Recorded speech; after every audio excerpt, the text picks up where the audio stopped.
O Lula mais uma vez está cometendo essas famosas pedaladas fiscais. Claro, assim como a Dilma, né, em ano de eleição, todo esquerdista, todo petista, ele busca gastar ao máximo, torrar tudo que for possível do dinheiro suado da população para poder tentar se reeleger. Só que enquanto isso, o país vai quebrando, a inflação estourando, e por mais que os números lá do IBGE, que o Postman tem torturado para mostrar pelo menos uma minimamente situação saudável para o país, a gente vai no supermercado e vê que tá tudo mais caro, tá tudo muito mais complicado hoje, né?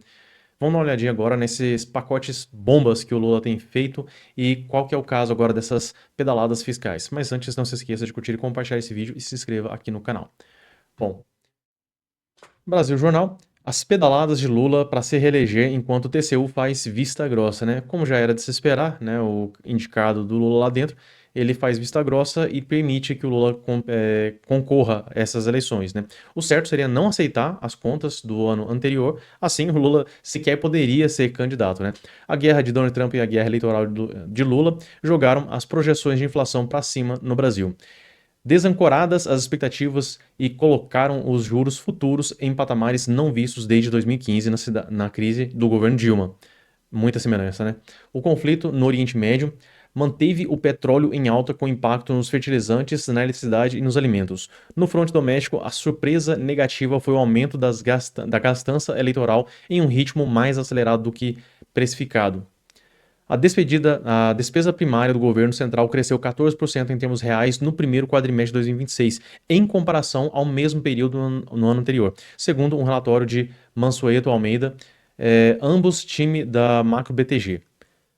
Ao mesmo tempo, segundo ele, observou-se uma expansão sem precedentes das operações parafiscais do atual mandato por meio de programas de crédito subsidiado e estímulos direcionados a setores específicos da economia. E um ponto importante para a gente levantar aqui, que todo governo petista, eles são muito bons para encher os bolsos de banqueiros de grandes empresas, os amigos do rei, como o Joesley Batista, os herdeiros do Itaú, né? Esse pessoal faz o L mesmo, eles gostam de governos assim de esquerda. Por quê?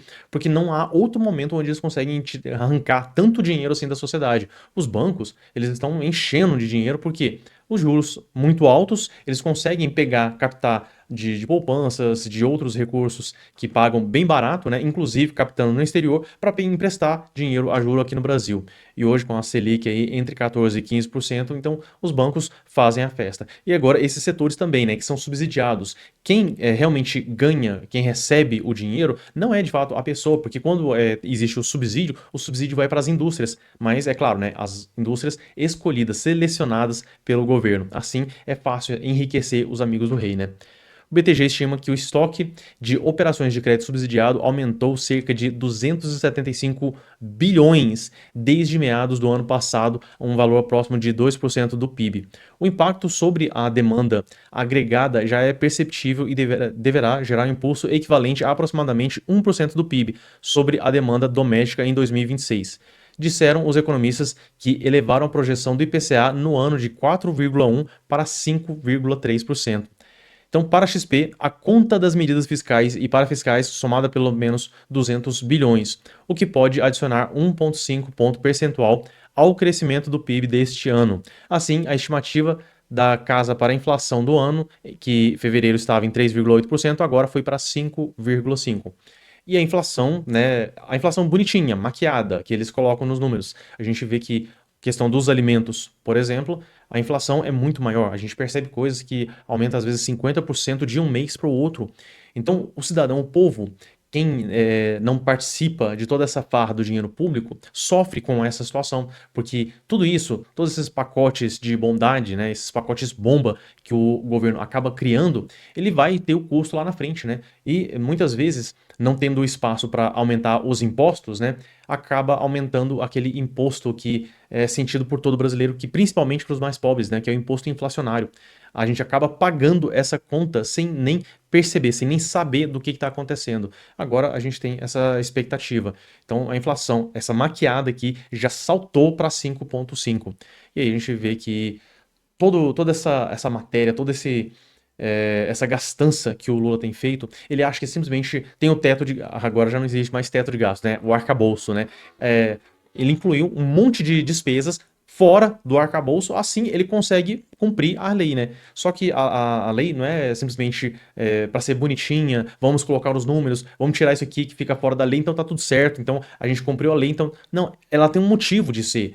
Se fala sobre teto de gastos, é para que o governo não gaste acima daquilo que ele poderia. Porque quando o governo começa a gastar demais, ele tenta se financiar. E a gente viu recentemente que nem com os juros altos do jeito que eles estão, o governo conseguiu liquidar, conseguiu vender todos os títulos públicos que estavam sendo ofertados ao público, né, ao mercado.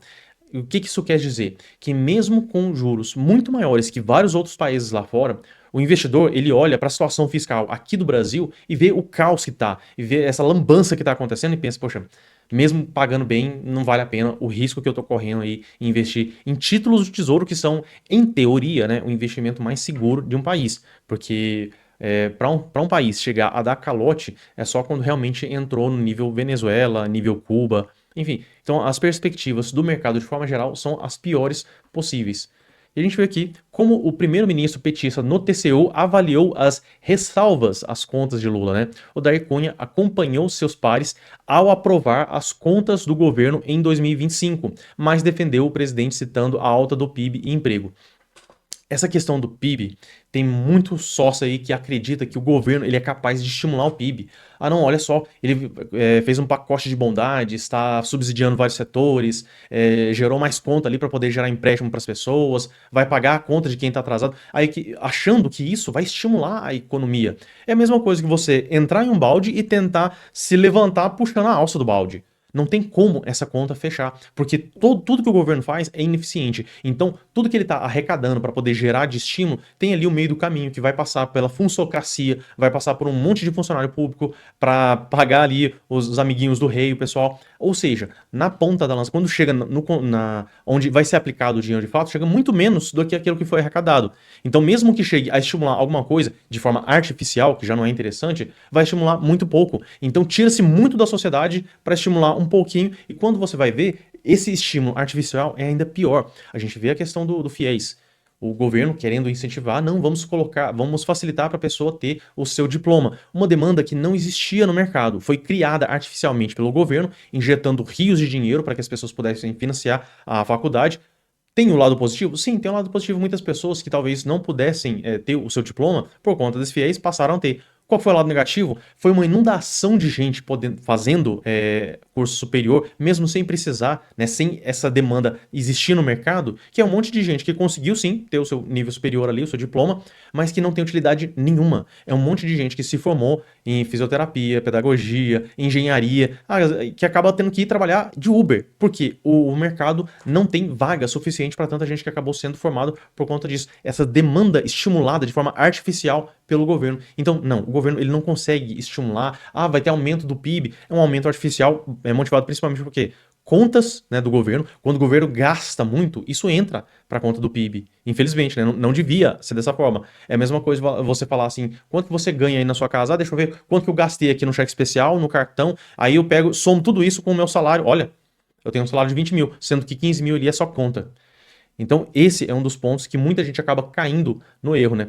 Em alerta vermelho ao governo, TCU faz críticas contundentes à situação fiscal do país. Ou seja, eles aprovaram dessa forma as contas do ano de 2025, mas com várias ressalvas. Não deveriam nem ter aprovado, porque isso aí são pedaladas. Assim como a Dilma fez para poder tentar se reeleger, o Lula fez da mesma forma para tentar se reeleger. E qual que é a visão dele? Para ele não importa se está torrando dinheiro feito um condenado, se está gastando o que podia e o que não podia. Aliás, de qualquer forma, o governo gasta sempre o que não poderia estar gastando, né? Só que ele extrapola e vai muito além. Aí o que acontece? No ano que vem vai ser um país quebrado. Aquela sinalização do Tesouro Direto, pessoas, os investidores não querendo nem comprar, nem adquirir as cotas, os títulos do Brasil, porque vê que a situação aqui está feia, basicamente é o indício que o Brasil está quebrando. Está quebrando. E quando chegar no ano que vem, vai ser basicamente governar às cinzas, né? E para o Lula, ele não se importa com isso, porque se ele quebra o país, mas ele se reelege, o que acontece? Ele tem mais 4 anos para roubar a população, para fazer as falcatruas dele, para poder manter os amiguinhos, os cupinchas nas estatais, né? Então vai ser a farra da esquerda, né? Beleza. e o país na miséria. Agora, se ele não é eleito, o próximo presidente, ele pega uma bomba, ele pega um país quebrado, que ele vai ter que resolver muitos problemas.